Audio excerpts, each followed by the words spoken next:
Well, that was fun while it lasted, but now the era of the behemoth biters and the behemoth spitters is starting to begin.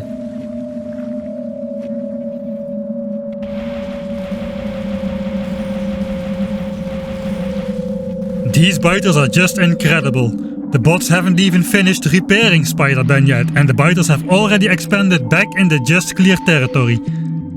A giant lake intersects our planned wall, but thanks to our tileable blueprint, we can just carry over the correct spacing to the far side of the lake.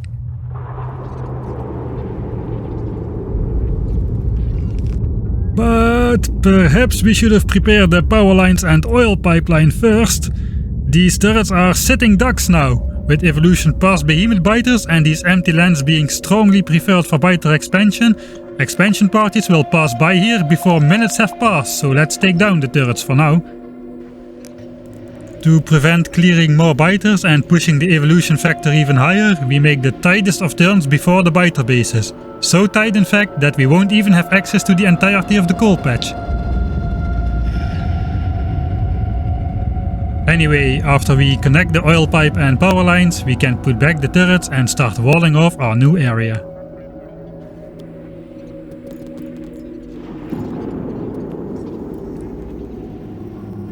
But man, there are some annoying biters picking mushrooms in the forest or something. I'd like to diplomacy with them, but they could alert the whole massive nest.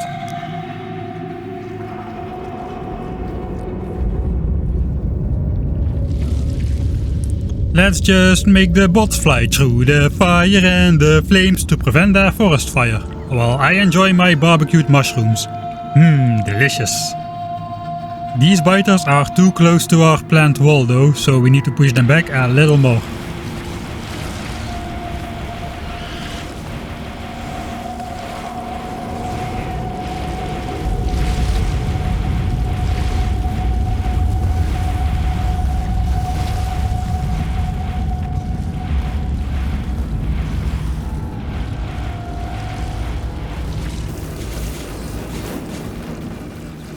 And in doing so we encounter the first behemoths. Just look at that laser resistance compared to the other cannon fodder chasing us.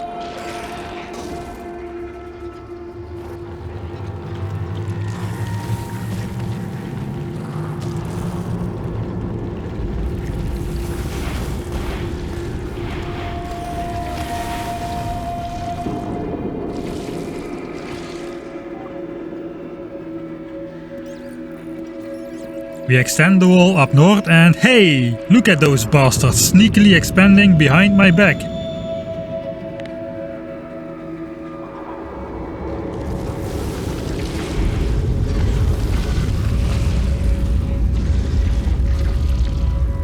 Okay, let's get back to it. I'm kind of changing my mind about making a corner here though. This is a giant pollution absorbing forest which could turn out to be very useful to preserve.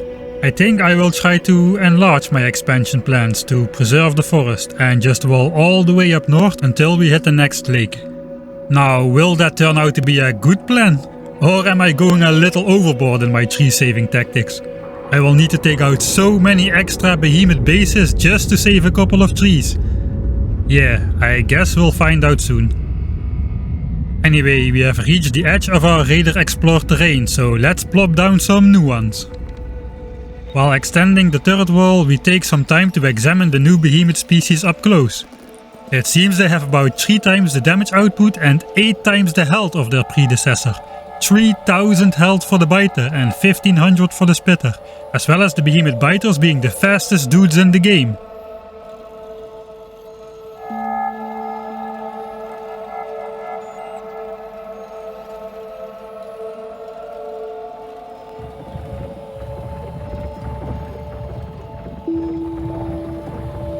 Also, the new behemoth worms are extremely dangerous and have a whopping 48 range.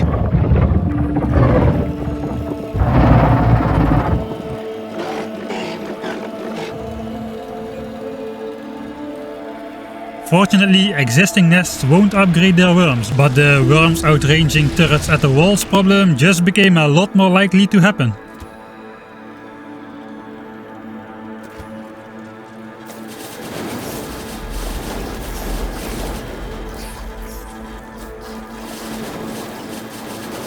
Anyway, we are still able to take down the north nest fairly easy, as it lies isolated from the rest and we don't encounter too many behemoths just yet.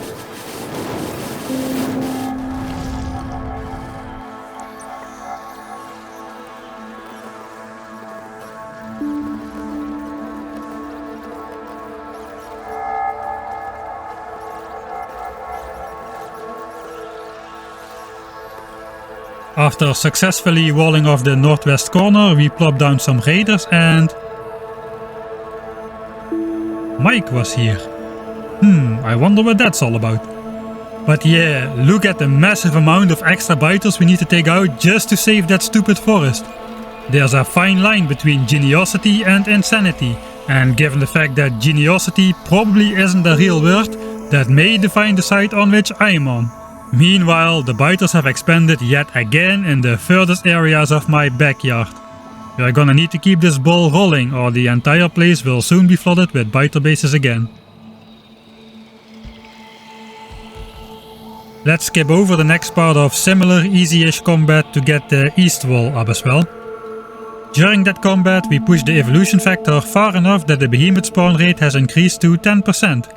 That may not sound like much, but compared to the rare few we saw earlier, they now consist of like half the hit points on the battlefield. Anyway, now that plenty of behemoth spitters are mixed in, it causes a much greater slowdown effect on the spider. So if you're wondering why I'm just standing there in the crossfire, well, I just can't really move out of the way fast enough for the new attacks, slowing me down even further. Needless to say, this could have a disastrous ending, especially with the high melee attack of the behemoth biters chipping away at my health. Let's run to safety while we still can. Also, the maximum behemoth spawn chance is capped at just 37.5%, and that's at the unreachable 100% evolution, so we're almost 1/3 of the way there in that regard. Part of the problem is that we simply don't have all the weapon upgrades yet. Those can make all the difference, but they are expensive and slow to research, so for the current expansion attempt we will have to make do with what we have. So we start out by carefully nibbling away on the edges while hiding in the forest, where the biters have great trouble trying to reach us.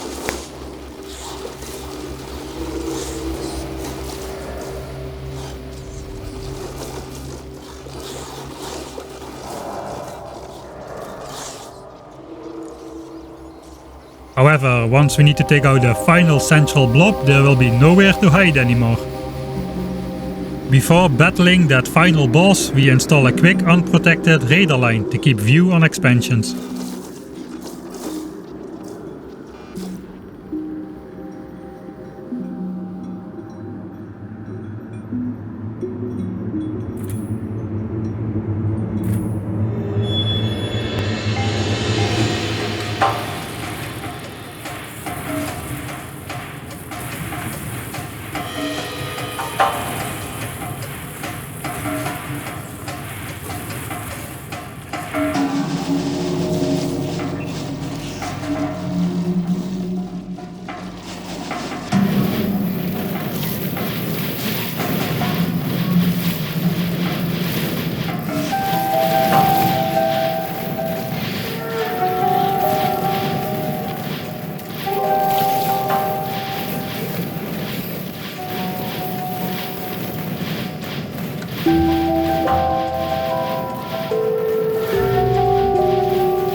after the first 2 attack waves went fairly well, I start to get a little overconfident.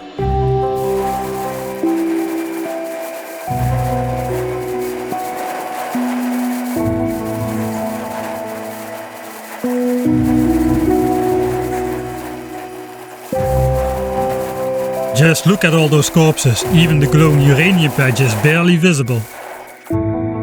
Anyway, it seems like we have just one more attack to go, so let's hope we don't screw up there.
My overconfidence continues and it seems to be going great. But then all of a sudden my health starts to deplete rapidly and I'm unable to move out of the way. Until the very last moment. But that easily could have been the end if he would have been stuck for just 2 more seconds or so.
I think we can safely say now, Spidertron OP no longer, or at least not with our current state of technology. But for now that matters not, because we are done with the expansion plan. All that's left to do is connect the walls.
And with the wall completed, we've gotten access yet again to another single ore patch of every resource. And this time the coal patch is the biggest one, so thanks to our coal liquefaction plant, we won't have to worry about running out of oil anymore. We didn't really set out to capture a new stone or uranium patch, but those were captured as a side effect from preserving the massive northwest forest, which will come handy in the very late game. For now, it means we can soon double our current production of everything really, as obtaining the new land has also cleared enough space to double our current furnace setup to fully utilize the red belts. After this severe slaughterfest, we recheck the evolution factor, and the previously pressuring factors of time and pollution are now the smallest building blocks of the whole. In total, we used up almost 8,000 rockets. That wouldn't be so bad if we had made progress towards the end goal of world peace, but by taking out these biters and expanding our walls, we've only generated exponentially more biters around the newly claimed area. How can this ever come to an end? Anyway, it is time for those old portable solar panels to make their unexpected return. In the current ceasefire time, we won't need the shields nor much power generation, so we can stash away the bulky fusion reactor and upgrade the spider with 5 pairs of legs. Now the spider has a total of a lot of legs.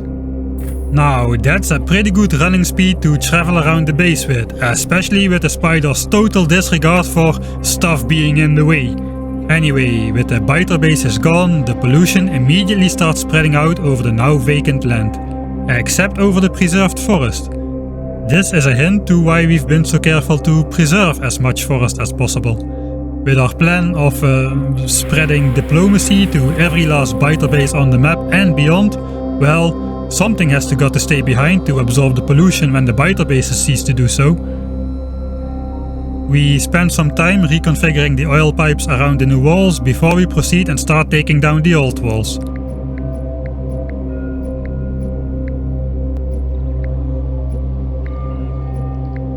But whoops, due to our poorly laid out Roboport network, some of our slow bots almost had a close encounter of the third kind.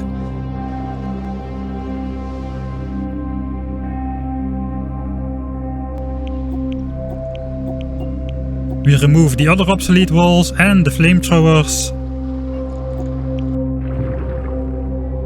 But perhaps it would have been smarter to first get Roboport coverage on the new walls, so the first random breakthrough won't lead to behemoth biters flooding all over my base. Well, you know what they say, you're never too old to make mistakes.